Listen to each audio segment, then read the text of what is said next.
오늘 말씀은 마태복음 8장 14절부터 17절이 되겠습니다. 봉독해 드립니다. 예수께서 베드로의 집에 들어가사 그의 장모가 열병으로 앓아누운 것을 보시고 그의 손을 만지시니 열병이 떠나가고 여인이 일어나서 예수께 수종들더라. 저물매 사람들이 귀신 들린 자를 많이 데리고 예수께 오거늘 예수께서 말씀으로 귀신들을 쫓아내시고 병든 자들을 다 고치시니 이는 선지자 이사야를 통하여 하신 말씀에 우리의 연약한 것을 친히 담당하시고 병을 짊어지셨도다 함을 이루려 하심이더라. 아멘. 오늘 말씀은 치유 은혜와 절대 믿음에 대한 것입니다. 질병은 참 사람을 고통스럽게 만들죠. 아픈 사람도 고통을 당하지만 가족이나 주변 사람들도 함께 고통을 당합니다. 자, 이 질병은 아담과 하와가 하나님의 말씀을 무시하고 금지한 선악과를 먹음으로 형벌로 받게 된 겁니다. 하지만 하나님은 사람이 질병으로 고통만 당하는 것을 원하지 않으셨습니다. 질병을 고쳐주시기를 원하셨던 것이죠. 그래서 독생자 예수 그리스도를 이 땅에 보내실 때에 우리를 죄와 사망에서 구원해 주심과 동시에 우리의 모든 질병, 마음의 병까지 다 치료해 주시고 거기서 해방시켜 주시기 위해서 오신 것입니다. 이사야 53장 4절에 보면 그는 실로 우리의 질고를 지고 우리의 슬픔을 당하였거늘 우리는 생각하기를 그는 징벌을 받아 하나님께 맞으며 고난을 당한다 하였노라 라고 기록되어 있습니다. 이 말씀에서 우리의 질고와 슬픔은 우리의 고통과 슬픔, 괴로움을 의미하고요. 육신의 질병과 마음의 병을 의미합니다. 우리에게 고통과 슬픔을 가져다주는 그런 요소들이 많이 있겠지만 이사야 53장 5절 후반부에 보면 그가 채찍에 맞음으로 우리가 나음을 받았도다라는 말씀에서 질병이라는 것을 알 수가 있습니다. 많은 사람들이 질병으로 인해 고통과 슬픔을 당하고 있습니다. 이것은 인간의 죄 때문에 시작된 것이죠. 하지만 하나님은 그렇게 놔두지는 않으셨습니다. 우리를 모든 질병에서 고쳐주시고자 독생자 예수 그리스도를 보내주셨습니다. 그러므로 치유는 하나님의 뜻이며 하나님의 은혜인 것입니다.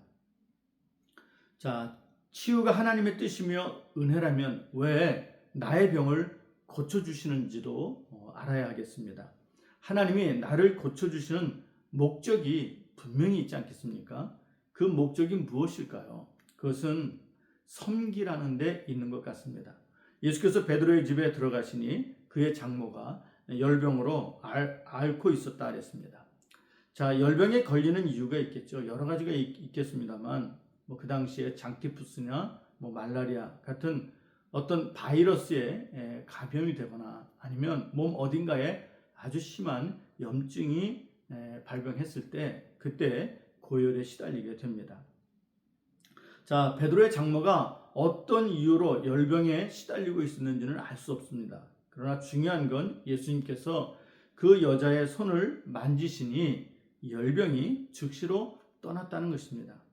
이처럼 예수님께서 우리를 치료해 주시기 위해서 오신 분이라는 것을 우리는 분명히 확인할 수가 있습니다. 그리고 열병에서 고침을 받은 여자는 자리에서 일어나 예수님께 수종 들었더라 그랬습니다. 수종을 들었다는 것은 예수님을 섬겼다는 것인데 아마도 예수님과 제자들에게 식사 준비를 잘 해서 그렇게 섬겼던 것으로 이해할 수가 있습니다. 자, 이 말씀에서 얻는 교훈이 있습니다. 그것은 치료받은 사람은 섬기는 삶을 살아야 한다는 것입니다. 예수님께서 여자를 고쳐주신 것 자체가 예수님의 섬김입니다. 예수님의 섬김을 받아 치료를 받은 여인은 예수님을 섬겨드렸습니다. 이처럼 치료의 은혜를 받은 사람이라면 섬기는 것은 당연한 것임을 알 수 있습니다. 마음의 병을 치유받으셨습니까? 그러면 이제부터는 섬기는 삶을 사시기를 바랍니다. 육신의 질병을 치유받으셨습니까? 그러면 이제부터는 섬김의 삶을 사시기 바랍니다. 치유의 은혜를 받았다면 반드시 섬기는 삶을 살아야 주님이 기뻐하시고 주님의 뜻을 이루어가는 사람이 됩니다. 자, 치유의 은혜를 받으려면 말씀 권능을 믿고 또 신앙생활을 해야 합니다. 16절에 보면 저물매 사람들이 귀신 들린 자를 많이 데리고 예수께 오거늘 예수께서 말씀으로 귀신들을 쫓아내시고 병든 자들을 다 고치시니 라고 했습니다. 예수님께서 귀신을 쫓아낸 것, 예수님께서 모든 병자들을 고쳐주신 것, 무엇으로 그렇게 가능했느냐? 말씀으로 하셨다 그랬습니다. 자, 예수님께서 말씀으로 귀신도 쫓아내시고 모든 질병도 다 고치셨다 그랬어요. 예수님이 말씀으로 능력을 행하신 것을 알 수가 있습니다. 즉 말씀의 권능이죠. 의학도 중요하지만 아직도 의학으로 고칠 수 없는 병들이 많지 않습니까? 그러면 어떻게 하겠습니까?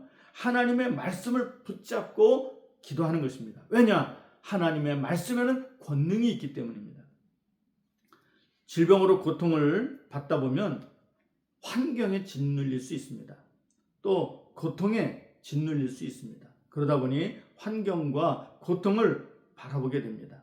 그런데 이런 우리에게 지금 주님이 가르쳐 주신 것은 환경과 질병과 고통을 바라보지 말고 하나님의 능력의 말씀, 치유의 말씀을 붙잡고 견고하게 붙잡고 기도하라는 것입니다.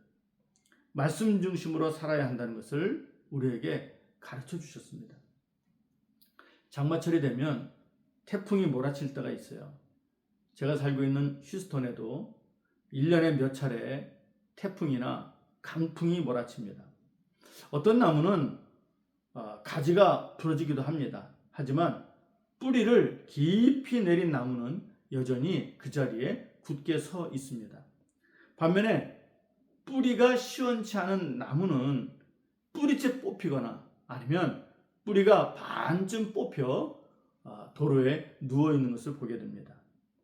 나무의 뿌리가 땅에 깊게 박혔느냐 아니면 어설프게 박혀 있느냐가 중요합니다. 이처럼 기독교인들은 그들의 믿음 뿌리가 하나님의 말씀에 얼마나 깊게 박혀 있느냐가 중요합니다. 믿음 뿌리가 말씀에 깊게 박혀 있으면 질병과 고통 속에서도 견고히 서 있게 됩니다. 주님께로부터 치료받는 은혜를 받게 됩니다. 반면에 믿음 뿌리가 말씀에 약하게 박혀 있으면 질병과 고통 속에서 오래 견디지 못할 수 있습니다. 쉽게 흔들릴 수 있는 것이죠. 왜 쉽게 흔들립니까? 말씀을 확실하게 붙잡지 않으면 흔들리게 마련입니다.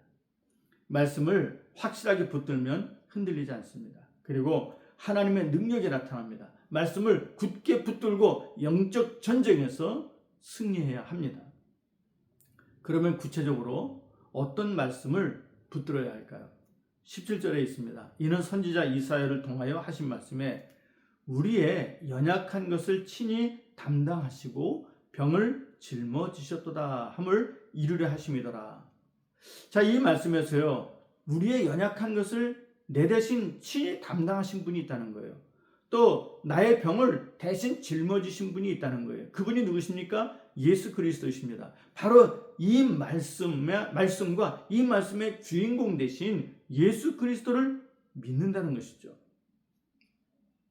질병을 치료하시는 것에 대해 하나님께서는 이미 이사야 선지자에게 말씀해 주셨어요. 그 말씀이 무엇입니까? 예수님께서 우리의 연약한 것을 친히 담당해 주시고 나의 병을 대신 짊어지셨다는 것입니다. 예수님께서 이미 벌써 나의 연약한 것을 담당하셨대요. 예수님께서 이미 벌써 나의 병을 짊어지셨대요. 이 말씀을 믿는 것이 절대 믿음입니다.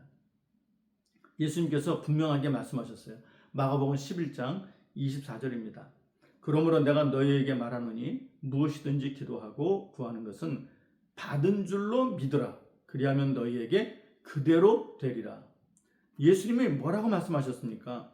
우리가 기도하고 구하는 것은 받은 줄로 믿으래요. 이미 받은 줄로 믿으라. 그리하면 이미 받은 줄로 믿은 대로 그대로 된다라고 말씀하셨습니다. 그러므로 우리가 믿어야 할 것이 무엇입니까? 예수님께서 우리를 치료하기 위해 오셨다는 것입니다.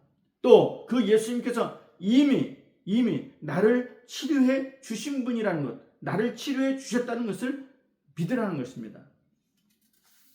예수님께서 나를 이미 치료해 주셨다는 것이 믿음 있는 것이고 이것이 절대 믿음이 되는 것입니다.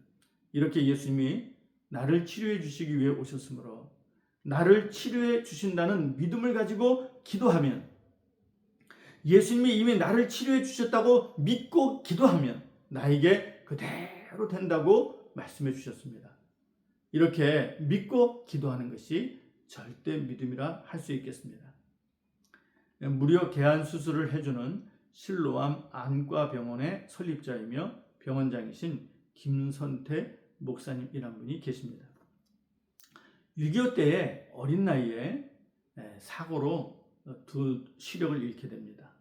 그럼에도 불구하고 신앙으로 극복하고 목회자가 되고 안과병원을 설립하여 자기 같은 앞을 볼 수 없는 시각장애인들에게 개안 수술을 해주어서 빛을 보도록 귀한 일을 해온 분입니다. 지난 우리 26년 2월 개원 40주년을 맞았습니다. 그동안 3만 7천 명의 경제적 약자에게 무료로 개안 수술을 제공하여 그들에게 빛을 찾아주었습니다. 그리고 약 1,100만 명에게 무료 진료를 시행하는 경이로운 기록을 이어가고 있습니다.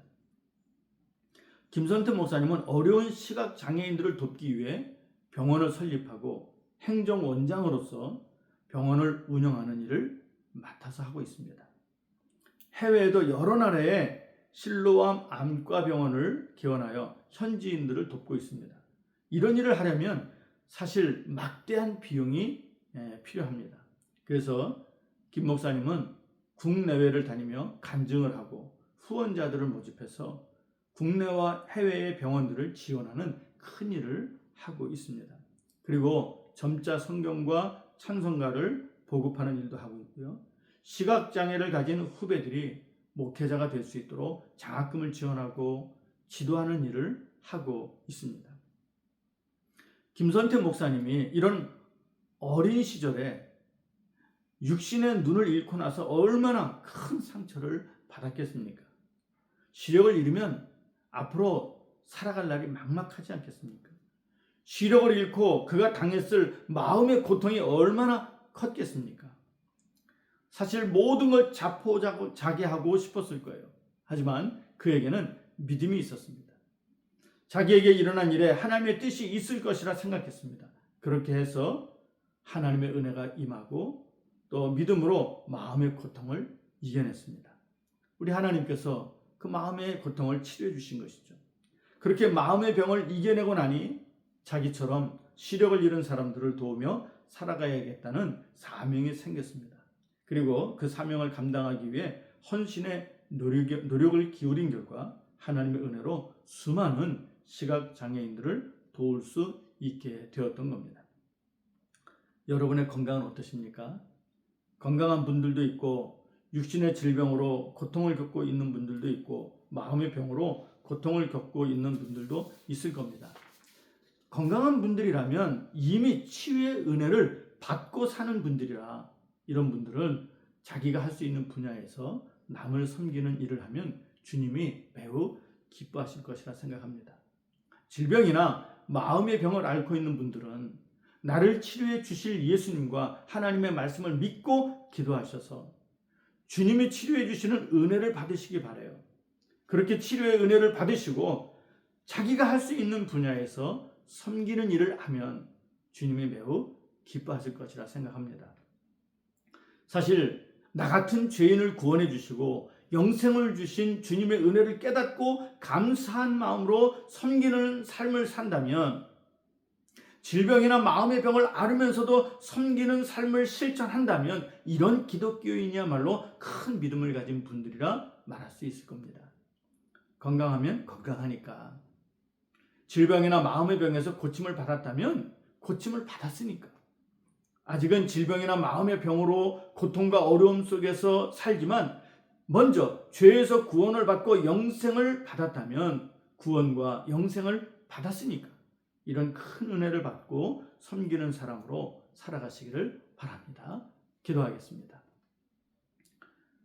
하나님, 우리는 원죄를 가지고 태어났습니다.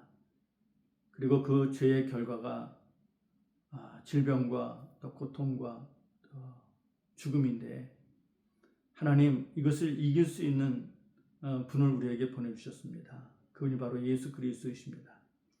예수님은 나의 모든 죄를 용서해 주시고 또 구원과 영생을 주시는 분이며 동시에 또 우리의 질병과 마음의 병까지도 치료해 주시는 분입니다. 우리 가정을 또 치료해 주시는 분입니다. 그 예수님께서 이미 다 치료해 주셨다는 믿음을 허락하여 주옵소서. 그래서 이미 믿은 대로라는 이 절대 믿음을 가지고 주님 앞에 기도함으로 우리의 질병 또 마음의 병으로부터 그리고 그 고통과 슬픔으로부터 낙심으로부터 저희를 건져주시고 이제는 섬기는 삶을 살아가는 믿음의 사람들이 다 되게 하옵소서. 예수님의 이름으로 기도드립니다. 아멘.